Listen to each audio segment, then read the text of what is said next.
창세기 37장 18절에서 24절 우리 한 절씩 교독합니다. 18절 제가 먼저 읽습니다. 요셉이 그들에게 가까이 오기 전에 그들이 요셉을 멀리서 보고 죽이기를 꾀하여 자 그를 죽여 한 구덩이에 던지고 우리가 말하기를 악한 짐승이 그를 잡아먹었다 하자. 그의 꿈이 어떻게 되었는지를 우리가 볼 것이니라 하는지라.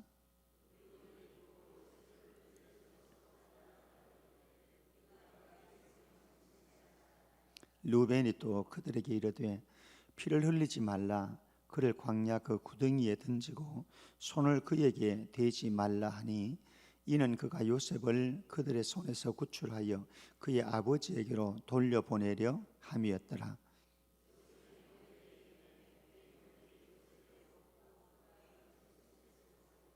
같지요. 그를 잡아 구덩이에 던지니 그 구덩이는 빈 것이라.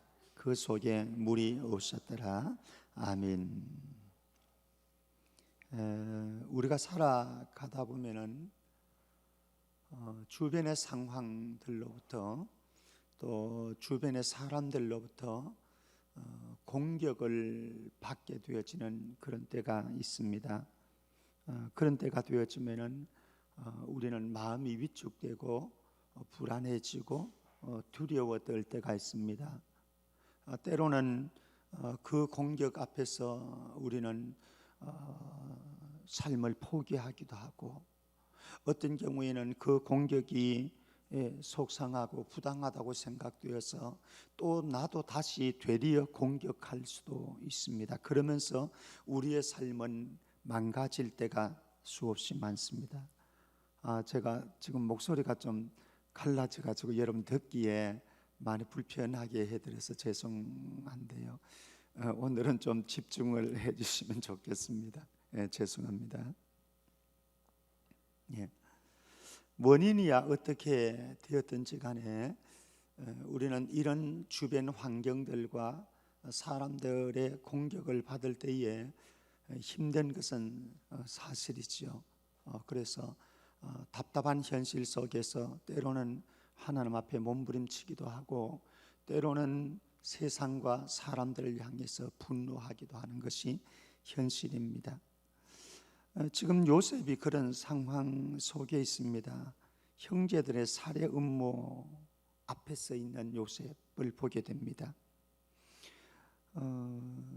왜 형들이 이렇게 동생을 죽이려고 하는가? 물론 형들의 시기와 미움 때문이죠. 형들 마음속에 일어나는 시기심, 질투, 그것이 미움으로 변하고 그것이 분노로 변해서 이제는 요셉 동생 요셉을 형제를 살해하려고 하는 그런 음모를 꾸미고 있는 것을 보게 됩니다. 그러면은 왜 이렇게 형들의 시기가 질투가 발동되었으며 그리고 동생을 죽이려고 하는 살해 음모까지 치닫게 되어졌는가? 거기에는 몇 가지 이유가 있습니다. 2절 말씀에 가면은 요셉이 17살 때이죠. 철부지였던 것 같습니다. 요셉이 형들이 하는 잘못된 행동들을 아버지한테 가가지고 달려가서 고자질해 버리는 거예요. 이것도 한두 번 말이지 자꾸 이런 고자질을 하는 것이 드러나고 알게 되어졌을 때에 아마 형들이 기분 좋을 리는 전혀 없겠죠. 그러면서 형들에게 고자질하니까 형들이 화가 났습니다. 뿐만 아니라 3절 말씀 보면은 아버지 야곱이 요셉을 특별히 편애를 했어요. 그러니까 형들에게는 시기심이 질투심이 자동 발생적으로 일어난 거죠. 요셉에게만 채색 옷을 입혀주는, 그러니까 형들 입장에서는 사실 좋은 옷 입으면은 제가 그 어린 시절 생각해 보면은 저는 거의 형의 옷을 물려 입었거든요. 형 입다가 적어지면은 그러면 죄가 있고 사 입는 것보다는 물려 입는 게 더 많았거든요. 그런데 여기 요셉은 그렇지 않았습니다. 요셉에게만 특별히 채색 옷을 입혀가지고 편애하는 아버지의 편애가 결국 형들을 자극했고 아들들을 자극하는 형태가 되어진 거죠.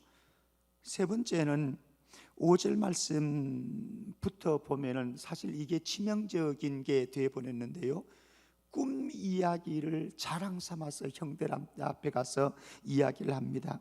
5절에 보면은 청하건대 내가 꾼 꿈을 들으시오라고 하면서 형들이 자기 앞에, 심지어는 아버지가 자기 앞에 절을 하는 이런 꿈을 내가 꾸었다라고 하면서 자랑을 합니다. 이 형들 입장에서는 뭐 저런 놈이 있어, 우리가 지한테 절을 한다고, 우리가 지한테 복종한다고, 우리가 낮은 자가 되어진다고, 이런 감정이 일어날 수 있는 거죠. 그래서 그들의 감정에 계속해서 불타올라서 동생을 형제 살해를 하는 이 지경까지 치닫게 되어집니다. 우리는 이제 이런 상황 속에서 한번 생각해 볼 수 있는 거죠.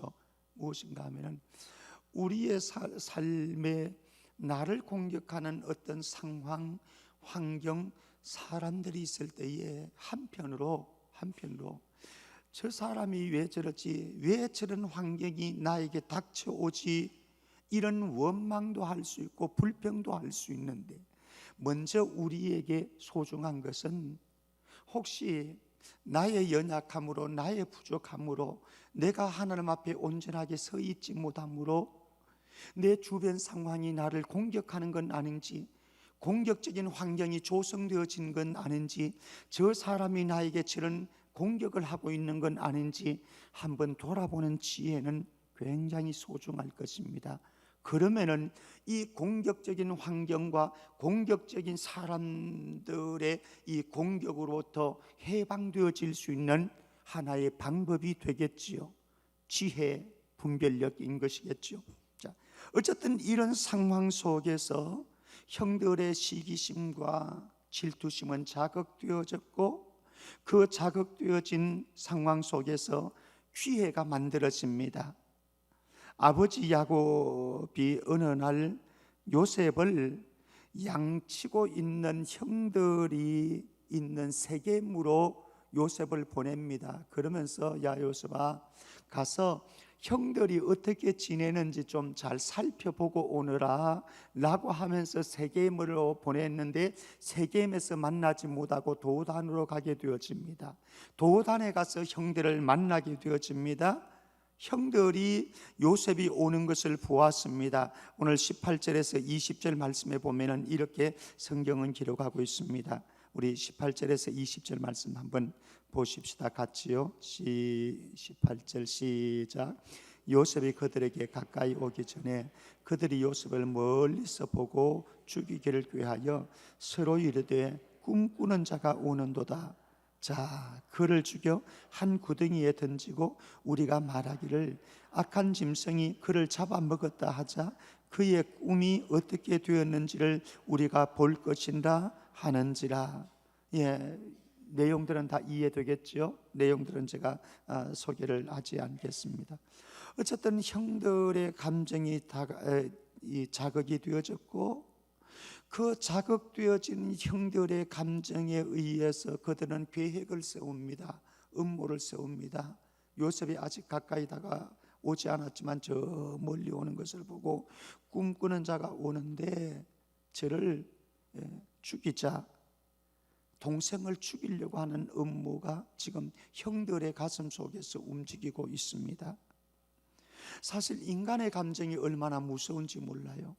인간의 감정이 뒤틀려졌을 때에 우리의 생각이 뒤틀려지게 되어지고, 우리의 생각이 뒤틀려졌을 때에 우리의 행동이, 엉뚱한 행동이 나오게 되어지는 거죠.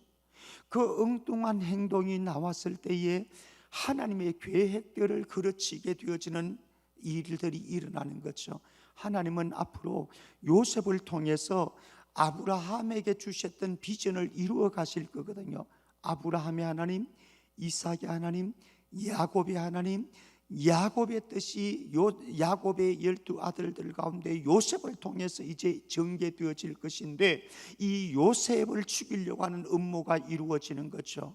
얼마나 무서운 음모입니까? 그러니까 출발점은 어디에서 이루어집니까? 인간의 뒤틀려진, 엉겨진 감정에서 출발하는 거죠.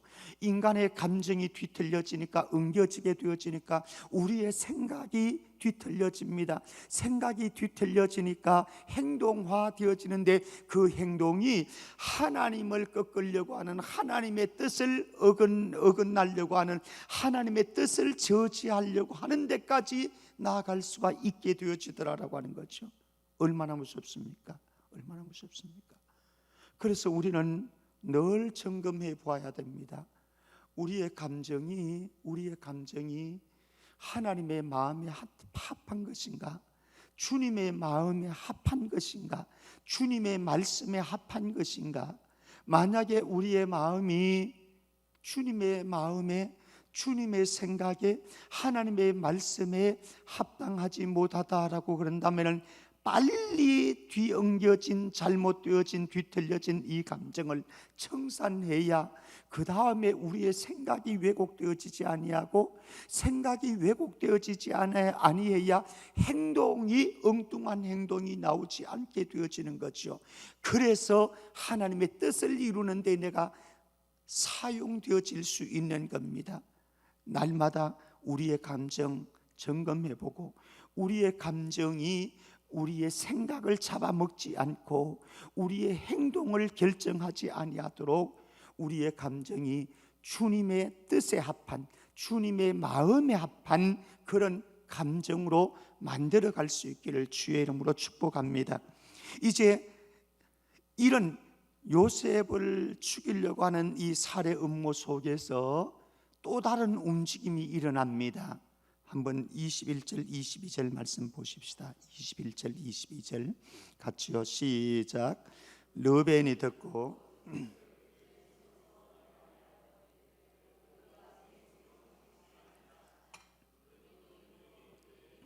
피를 흘리지 말라. 그를 광야 그 구덩이에 던지고 손을 그에게 대지 말라 하니, 이는 그가 요셉을 그들의 아버지 손에서 구출하여 그의 아버지에게로 돌려보내려 함이었더라. 이 르벤이 움직이기 시작합니다. 그러면서 형제들에게 제안을 하게 되어지죠. 21절에 우리가 그의 생명은 해하지 말자, 동생의 생명은 해하지 말자. 그리고 22절 말씀에 피를 흘리지 말자. 피를 흘려서 좋을 것이 무엇이 있겠느냐? 더더구나 동생의 피를, 그를 광야 구덩이에 던져넣자. 그리고 우리가 피를 만지지 말자, 구덩이에 던지자라고 제안을 했습니다. 그렇게 제안한 이유는 이 동생을 아버지 손에, 아버지가 얼마나 사랑하는지를 알기 때문에, 아버지와 요셉은 결탁되어 있는 것을 알기 때문에 아버지에게 돌려보내자라고 하는, 살려주자라고 하는 의도 속에서 르벤이 움직이기 시작합니다. 우리의 선한 의도는요, 우리의 선한 의도는 악한 계획을 정지시킬 수가 있고 악한 계획을 수포시킬 수가 있습니다. 그리고 우리의 삶에서 남을 해치려 하는 것보다 다른 사람을, 그 누군가를 살리려고 하는 의도를 가지고 있는 것은 얼마나 소중한지 모르는 거죠. 하나님께서 지금 이 순간에 르벤을 통해서 일을 하고 계시는 거죠. 그 다음에 23절 24절 보십시다. 23절 24절 같이 읽어봅니다. 시작. 요셉의 형들에게 이르매 그의 형들이 요셉의 옷 곧 그가 입은 채색 옷을 벗기고 그를 잡아 구덩이에 던지니 그 구덩이는 빈 것이라 그 속에 물이 없었더라. 형제들이 이제 설득이 되어졌습니다. 그래서 요셉을 구덩이에 던집니다. 그런데 구덩이에 만약에 물이 가득 차 있었다고 한다면은, 큰 구덩이거든요.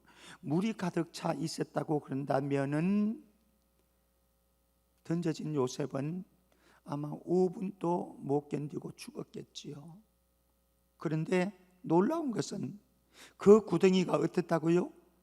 빈 것이라 그 속에 물이 없었더라. 할렐루야. 하나님이 일하시는 거죠. 아무리 악한 자가 살해 계획을 가지고 음모를 가지고 요셉을 구덩이에 던진다고 할지라도 그 뒤에는 하나님이 계십니다. 우리가 살아갈 때에 때로는 여러분들이 부당하게 나는 고통을 당하게 되어진다, 공격을 받게 되어진다, 그 누군가가 나를 살해하려고 하고 그 어떤 환경이 여러분들을 집어삼키기 위해서 공격한다고 할지라도, 그러나 너무 두려워하지 마시고요, 너무 불안해하지는 마시기를 바랍니다. 왠가 하면은 하나님이 다 보고 계십니다. 하나님이 다 알고 계십니다. 그리고 하나님은 여전히 지금도 움직이고 계십니다. 하나님이 보고 계시고 하나님이 알고 계시고 하나님이 일하고 계시고 움직이고 계신다고 한다면 소중한 것은 무엇인가 하면, 중요한 것은 무엇인가 하면요, 내 감정이, 내 생각이, 내 행동이, 내가 걷고 있는 이 길이 주의 뜻에 합한가 합하지 않는가, 주님이 원하시는 길을 걷고 가고 있는가 안 가고 있는가, 요거만 점검되어지면 되는 거예요. 다른 거는 상관없어요. 다른 거는 하나님이 다 보고 계시고 하나님이 다 알고 계시고 하나님께서 지금도 움직이고 계시고 하나님이 일하고 계시기 때문에, 하나님께서는 필요하다고 한다면 르벤도 세워주시고, 사실 그 다음에는 유다의 제안이 26절부터 28절 말씀까지 나오거든요. 유다가 제안을 합니다. 우리 동생 건져가지고 저기 미디안 상인이 갈 때에 팔아버리자. 그러면은 은 20을 우리 얻을 수가 있으니까 동생 팔아버리자. 그래서 팔아버렸습니다. 그래서 살렸습니다. 그리고 애굽으로 팔려갔습니다. 애굽으로 가서 놀라운 하나님의 구원 계획이 이루어지거든요. 아무리 환경이 우리를 공격한다고 할지라도, 어떤 때는 사람이 우리를 공격한다고 할지라도, 또 사탄이 우리를 넘어뜨리기 위해서, 우리를 무너뜨리기 위해서 공격한다고 할지라도, 중요한 것은 하나님이 우리와 함께 하신다라고 하는 사실입니다. 우리가 물을 걷는다고 할지라도 너무 두려워할 것도 없습니다. 왜? 물이 우리를 해할 수 없기 때문에. 하나님이 붙잡고 계시는 동안 나를 붙드네, 나를 붙드네. 누구가요? 주님이 우리를 붙잡고 계시는데, 우리가 강을 걷는다고 할지라도 강이 우리를 엄습하지 못하는 것은 주님이 우리와 함께 계시기 때문에 요단강은, 홍해는 갈라지게 되어 있습니다. 그것들이 우리를 공격할 수가 없습니다. 우리가 불 가운데 갈지라도 불이 우리를 불사르지 못하는 것은 다니엘과 함께 하셨던 하나님께서 다니엘에게 사자를 보내주신, 예수 그리스도를 보내주신 하나님께서 저와 여러분들을 지극히 사랑하고 계시다는 사실, 이것이 우리의 힘이요 우리의 강함의 근거인 줄 믿습니다. 우리가 아무리 어려운 상황, 힘겨운 상황 속에 있을지라도 하나님께서 두 가지를 준비해 주셨잖아요. 하나는 환경의 조성입니다. 환경을 만들어 주셨어요. 피할 길을 여십니다. 어떤 상황, 어떤 순간이 있을지라도 하나님께서는 우리에게 피할 길을 열어주시고, 또 하나는 환경뿐만 아니라 사람을 움직여 주셨잖아요. 르벤을 움직여 주셨습니다. 유다를 움직여 주셨습니다. 어느 사람을, 어떤 업체를 움직이실지 몰라요. 여러분들의 기업에, 여러분들의 인생길에, 여러분들의 자녀들이 걸어가는 인생길에 해하려고 하는 환경이 있을지라도, 해하려고 하는 사람들이 있을지라도, 해하려고 하는 어두움의 권세가 있을지라도 내가 주의 뜻에 합하고 내가 걸어가는 이 길들이 하나님의 마음의 합의가 되어졌다고 한다면 그 다음에는 주님이 일하시기 시작하실 것입니다. 환경 만드는 건 문제가 아니에요. 하나님이 일하시면. 그리고 사람 붙이는 것, 사람 떼구어내는 것, 하나님께서 일하시면 아무것도 아닙니다. 이 신실하신 하나님, 우리를 알고 계시고 우리를 보고 계시고 우리와 함께 하셔서 지금도 일하고 계시는 그 하나님께서, 우리의 대장 예수께서 저와 여러분들을 오늘도 붙잡아 가고 계시고 여러분들의 길을 인도해 가심을 신실하게 믿고 그 속에서 강하고 담대하게 일어설 수 있기를 주의 이름으로 축원합니다.